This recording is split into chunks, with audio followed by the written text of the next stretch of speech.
যাত্রী হয়ে রেলের ভিতরে ঢুকে আপনি যদি গান পাউডার কি কি ধরনের আপনার বিস্ফোরক ব্যবহার করেছে আমরা জানি না এখনো, তবে ভিতরে থেকে যদি আপনি ট্রেনের মধ্যে যদি আপনি আগুন দেন, এটি তো রেলের পক্ষে এইটা নিরাপদ করা তো কখনোই সম্ভব হবে না।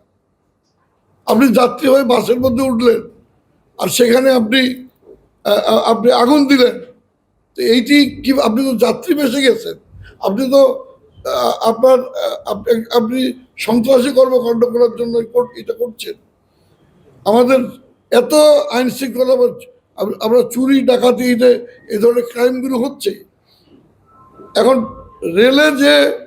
রেল তো একটা ইনোসেন্ট একটা এটা যে কেউ আমরা, এবং এই ঘটনাগুলো কিন্তু আমরা 13-14 সালেও দেখেছি। তখনও আন্দোলনের নামে একই গোষ্ঠী যারা আজকে আন্দোলন করছে, তারা কিন্তু 13-14 সালে তখনও কিন্তু আমরা রাতের পর রাত কিন্তু এই ট্রেন চালানোর জন্য এটা আপনার অব্যাহত রাখার জন্য কিন্তু আমরা চেষ্টা করেছি আপনার আপনার এই এই এই এই রেল চালানোর জন্য। এখনো একই ধরনের ঘটনা ঘটছে। সবারই একটি সম্মিলিত একটি আপনার উদ্যোগ গ্রহণ করা উচিত।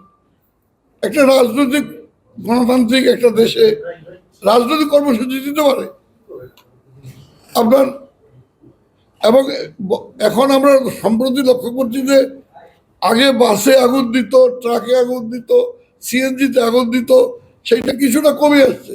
এখন রেলকেই এখন প্রধান আক্রমণের হাতিয়ার হিসাবে আমরা দেখছি।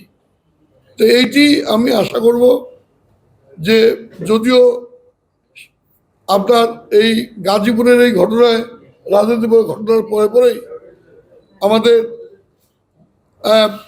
বিএনপির যে যুগ্ম সাধারণ সম্পাদক রেজভী সাহেব এটা নিন্দা জানিয়েছেন, কিন্তু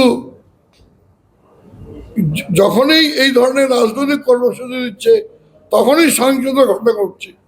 আপনি কর্মসূচি না দিলে তো সহিংসতার ঘটনা ঘটে না। তাহলে এর মাধ্যমে আমরা কি একটা আমরা ধারণা নিতে পারি যে রাজনৈতিক কর্মসূচি যারা পালন করছে তারা এই ধরনের নাশকতার কাজ করে তারা মনে করছে যে আমরা রেল চলাচল যদি বন্ধ করতে পারি তাহলে এইটা আমাদের কর্মসূচি বাস্তবায়ন হলো। তাহলে তো এইটা ধারণা করাই যায় যে যারা রাজনৈতিক কর্মসূচি ঘোষণা করছে তারাই এই ধরনের সহিংসতার সঙ্গে জড়িত।